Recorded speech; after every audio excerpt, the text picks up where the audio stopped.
యేసుక్రీస్తు ప్రభువారి నామంలో మీ అందరికీ వందనాలు. అపోస్తుల బోధ అనే శీర్షిక ద్వారా దేవుని వాక్యాన్ని ధ్యానించుకుంటున్నాం. ఈనాటి వాక్య భాగము మార్కు సువార్త 14వ అధ్యాయము 9వ వచనం మనం చూస్తే గనక, సర్వలోకములో ఎక్కడ ఈ సువార్త ప్రకటింపబడునో అక్కడ ఈమె చేసినదియు జ్ఞాపకార్థముగా ప్రశంసింపబడునని మీతో నిశ్చయముగా చెప్పుచున్నాను నేను. ఇక్కడ యేసుక్రీస్తు ప్రభువారు ఒక స్త్రీని గురించి మాట్లాడుతూ ఆ స్త్రీ చేసిన పనిని ఆయన ప్రశంసించినట్లుగా ఇక్కడ మనకి కనబడుతూ ఉంది. ఏంటయ్యా అంటే, యేసుక్రీస్తు ప్రభువారు బేతనియా ప్రాంతంలో ఒక ఇంట ఆయన ఉన్నప్పుడు ఒక స్త్రీ మిక్కిలి విలువగల అచ్చ జటామాంసి అత్తరు బుడ్డి తీసుకుని వచ్చి యేసుక్రీస్తు ప్రభువారి ఆ అత్తరును రాసి ఆమె ఆ అత్తరుతో యేసుక్రీస్తు ప్రభువారిని శుభ్రపరిచినట్లుగా, కడిగినట్లుగా ఇక్కడ వ్రాయబడి ఉంది. ఆమె ఆ అత్తరును యేసుక్రీస్తు ప్రభువారికి రాస్తున్నప్పుడు అక్కడ ఉన్న కొంతమంది ప్రజలు ఏమంటారంటే, అమ్మా ఎందుకని అంతటి విలువైన ఆ అత్తరును నువ్వు వృధా చేస్తున్నావు, దాన్ని అమ్మి బేదలకు నువ్వు డబ్బులు పంచవచ్చు కదా అని చెప్పి ఆమెతో మాట్లాడినప్పుడు యేసుక్రీస్తు ప్రభువారు ఆమెను గురించి మాట్లాడుతూ, అయ్యా బీదలు ఎల్లప్పుడూ మీతోనే ఉంటారు, అయితే నేను కొంతకాలంలో నేను సిలువకు అప్పగింపబడుతున్నాను, నా శరీరము భూస్థాపనము నిమిత్తము ఇప్పుడు ఈమె నా శరీరాన్ని ఈ అత్తరుతో అభిషేకిస్తుంది, ఈమె శక్తి కొలది ఈమె చేసింది, ఈమె చేసిన పని సర్వలోకములో ఎక్కడ సువార్త ప్రకటింపబడుతుందో అక్కడ జ్ఞాపకార్థముగా ప్రశంసింపబడుతుంది అని చెప్పి ఆయన మాట్లాడటం జరిగింది. ఈ వాక్య భాగం ద్వారా దేవుడి దినం మనతో మాట్లాడుతున్నది ఏంటయ్యా అంటే, ఆ స్త్రీ తన శక్తి కొలది దేవుని కొరకు చేసిన పని దేవుడు ప్రశంసించాడు, యేసుక్రీస్తు ప్రభువారు ప్రశంసించారు. అంతేకాదు, జ్ఞాపకార్థముగా ప్రశంసించబడుతుంది అనేక చోట్ల అని చెప్పి సర్వలోకములో కూడా ఈమె చేసిన పని జ్ఞాపకార్థంగా ప్రశంసించబడుతుందని చెప్పారు. అదేవిధంగా నీవు దేవుని కొరకు ఏ పనైతే చేస్తున్నావో, దేవుని కొరకు నువ్వు పెడుతున్న ఖర్చు, దేవుని కొరకు నువ్వు పడుతున్న ప్రయాస, దేవుని కొరకు నువ్వు చేస్తున్న పనులు నా దేవుడు ప్రశంసిస్తాడు. అదేవిధంగా ఆయన జ్ఞాపకార్థముగా దాన్ని ఉంచుకుంటాడు. నువ్వు చేసిన దానికి ప్రతిఫలము ఆయన జ్ఞాపకార్థముగా ఆ ప్రతిఫలము దయచేస్తాడు. బైబిల్ గ్రంథంలో చూస్తే అనేకమైన భక్తులు కనబడతారు.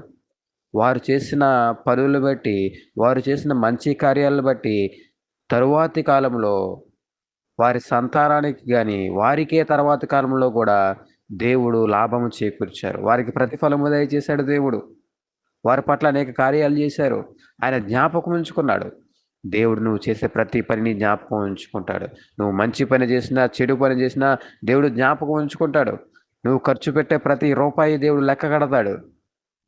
నువ్వు దేవుని కొరకు పడుతున్న కష్టాన్ని ఆయన లెక్క కడతాడు. నువ్వు ఆయన కొరకు ఆసక్తిగా చేస్తున్న పనులు ఆయన లెక్క కడతాడు. నువ్వు ఆయన కొరకు చేస్తున్న పరిచర్యను ఆయన జ్ఞాపకం ఉంచుకుంటాడు అని అంటున్నాడు. ఈమె చేసినది జ్ఞాపకార్థముగా ప్రశంసించబడుతుంది. ఈనాడు నువ్వు చేస్తున్న పని నా దేవుడు జ్ఞాపకార్థంగా ఉంచుతాడు. ఆయన జ్ఞాపకం ఉంచుకుంటాడు. ఆయన ఆమె శక్తి కొలది చేసిందంట. ఈనాడు నీ శక్తి కొలది నువ్వు పడుతున్న ప్రయాసను ఆయన జ్ఞాపకం ఉంచుకుంటాడు. ఆయన జ్ఞాపకం ఉంచుకోవడమే కాదు, జ్ఞాపకార్థముగా అనేక మంది చేత ప్రశంసించబడేట్లు ఆయన చేస్తాడు.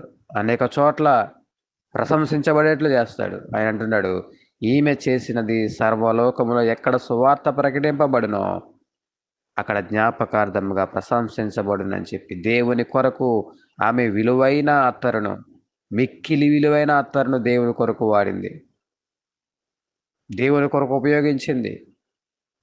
మనము పేదలకు సహాయం చేయాలి, ఇబ్బందుల్లో ఉన్నవారికి సహాయం చేయాలి, ఆపదలో ఉన్న వారిని ఆదుకోవాలి. అదేవిధంగా దేవుని కొరకు కూడా మనము ప్రయాసపడాలి, కష్టపడాలి. ఈనాడు ధన రూపంగానే కాదు, నీ శారీరకంగా నువ్వు పడుతున్న కష్టము కూడా దేవుడు జ్ఞాపకం చేసుకుంటాడు.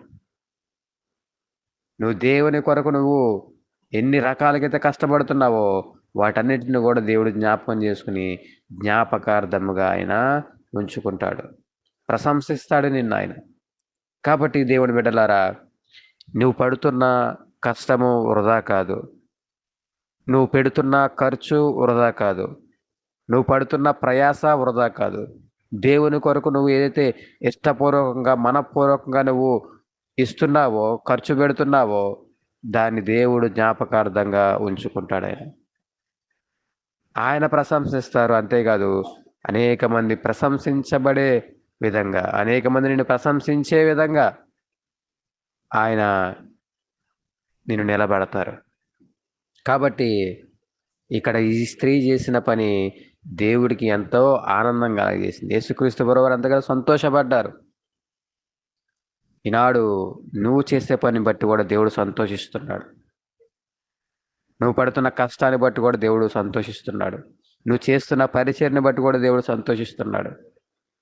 నువ్వు దేవుని నిమిత్తము ఏదైతే చేస్తున్నావో దేవుడు సంతోషపడాలని, దేవుడు ఆనందపడాలని, నువ్వు దేవుని కొరకు చేస్తున్నావు. దేవుడు చూస్తున్నాడు. మనుషుల కొరకు కాకుండా నువ్వు దేవుని కొరకు పడుతున్న ప్రయాస, దేవుని కొరకు నువ్వు చేస్తున్న కష్టము నా దేవుడు చూస్తూ ఉన్నాడు.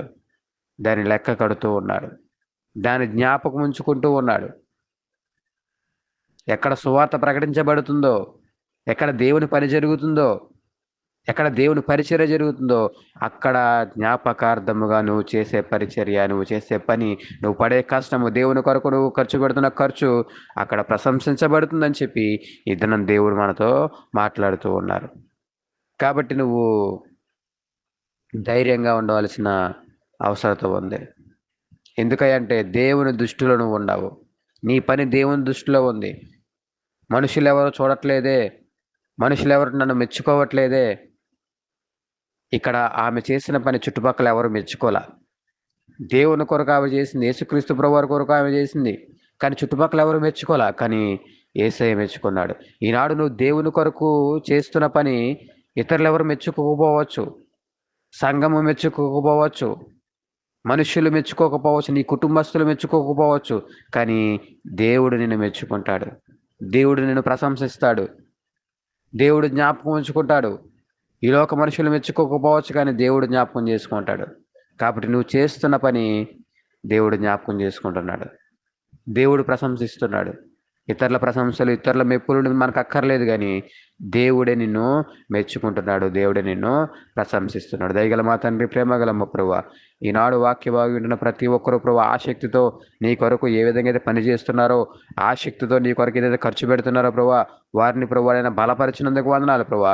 వారిని మీరు ప్రభువా మెచ్చుకుంటారని, ప్రశంసిస్తారని, వారిని బట్టి నేను సంతోషిస్తున్నారని ప్రభువా ఇద్దరిని మీరు మాట్లాడారు ప్రభువా. అయ్యా, వీరు ఇంకా ప్రభువా ముందుకు సాగిపోవడానికి మీ సహాయం దయచేయండి. వీరి పట్ల మీరు కృప దయచేయండి. వీరి పట్ల మీరు దయ చూపించండి. వీరి పట్ల మీరు ప్రభువా కనికరము చూపించి వీరి పట్ల పైన గొప్ప కార్యాలు జరిగించమని కోరుకొనుచు ఈ చిన్న ప్రార్థన చేస్తున్నామని అడుగుచున్నాం మా పరమ తండ్రి. ఆమేన్.